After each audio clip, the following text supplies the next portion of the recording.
Hey, it's NPR's Book of the Day. I'm Andrew Limbong, and I am here to tell you that today we are offering you what's known in the biz as counter programming. Is there news going on right now? Undoubtedly, yes. But what if you took a break from the news for a few minutes and instead hung out with Stanley Tucci? You know him from The Devil Wears Prada, or maybe that viral video of him making a Negroni, or maybe his TV show where he eats his way through Italy. He's got a new book out called What I Ate in 1 Year. And I'll just say this conversation with NPR's Martinez was surprisingly deep.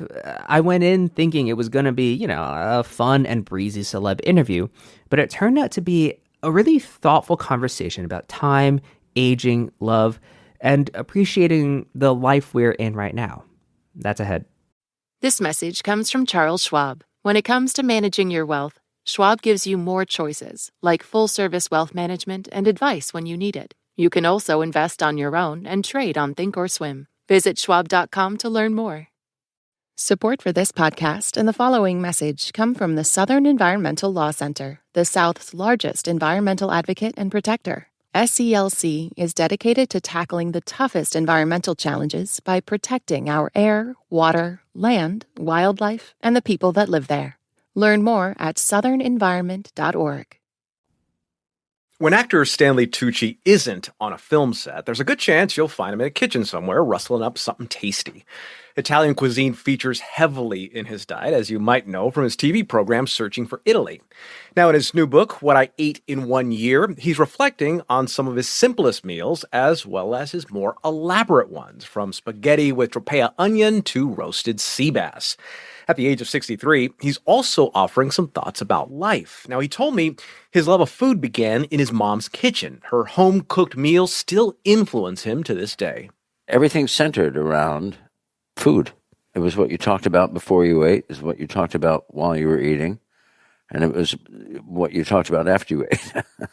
You write that food does not bring you anxiety, that it just makes you happy. But how did you get there? Because for many people, eating a meal is one of the most stressful parts of the day in terms of do I have time for it? What am I going to get? How does this fit into what else I've eaten today? I mean, a meal isn't a meal for people. It's just an annoyance. No, I can understand that anxiety. I mean, yes, of course I have some anxiety about it. Like, what do I really want to eat today while I'm filming? Because I know I have a craving for a huge bowl of pasta with something, but I can't have that because I'll just want to go to sleep and I won't be able to film the rest of the day.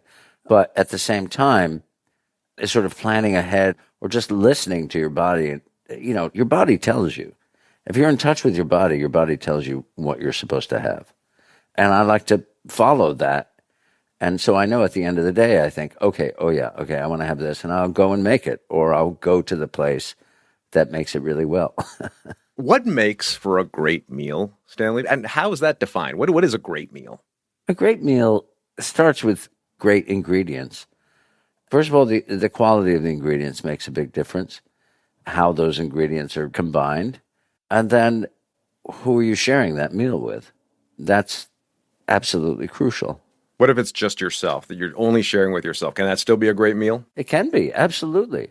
You also write that cooking, acting, and directing are all related. So I'd love to know the answer to that question. How are they all related? Well, they're all related in the sense that, you take a certain number of ingredients, like the script or the zucchini, and then you turn them into something else. There's a before, there's the thing, then there's the process, and then there's the finished product. And there are rules to it, right? Measurements, right? But those measurements can be like, maybe I'll put a little bit more of this. Just like, I'm acting, maybe I'll do a take this way. So I turned 50 not that long ago. I'm sorry. I know, believe me, halfway to 100 if I can make it there. Once I turned 50, I started hearing that clock in my head. You think about death a lot. You write about dreaming about death a lot. I think about it every single day. You had a cancer scare in 2018. You had oral cancer you couldn't taste for a while. So you've actually had something that has threatened your existence. But how do you deal with thinking about death without it being debilitating? Well, I don't know. I think it's just, we have to recognize that it's inevitable and we have no control over it. And once you acknowledge that you have no control over something, it does make it a little easier to deal with. But I think the hard part is when you see the people you love aging, and you look at your own skin, and you look at your eyes, or you get up from a chair and you can't quite get up from that chair the way you used to, you know it's inevitable. And it is a scary thing.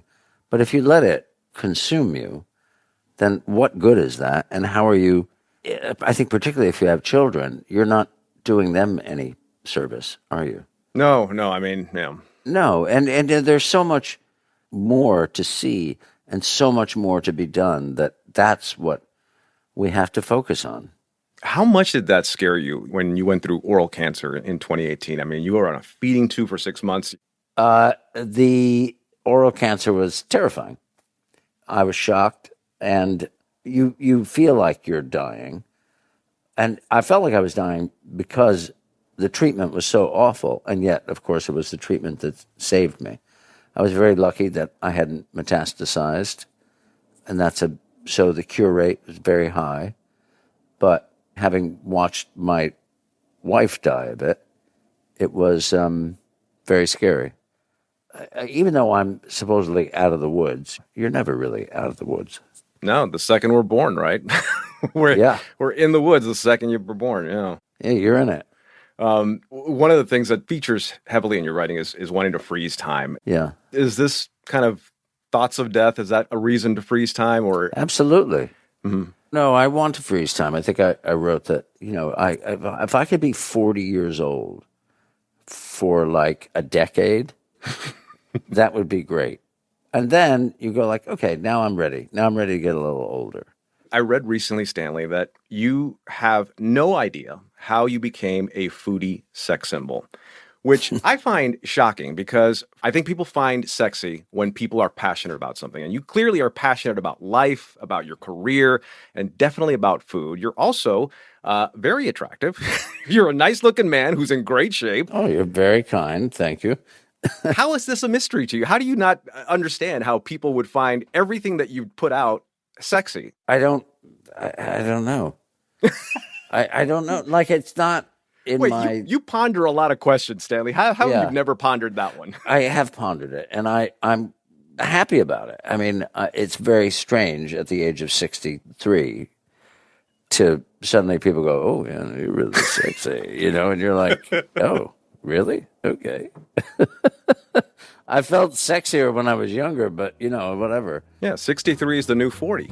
Yes, that's right. Someone told me. That's right. Stanley Tucci's latest book is called What I Ate in 1 Year and Related Thoughts. Stanley, thank you very much for the chat. Oh, thank you so much. Really nice talking to you.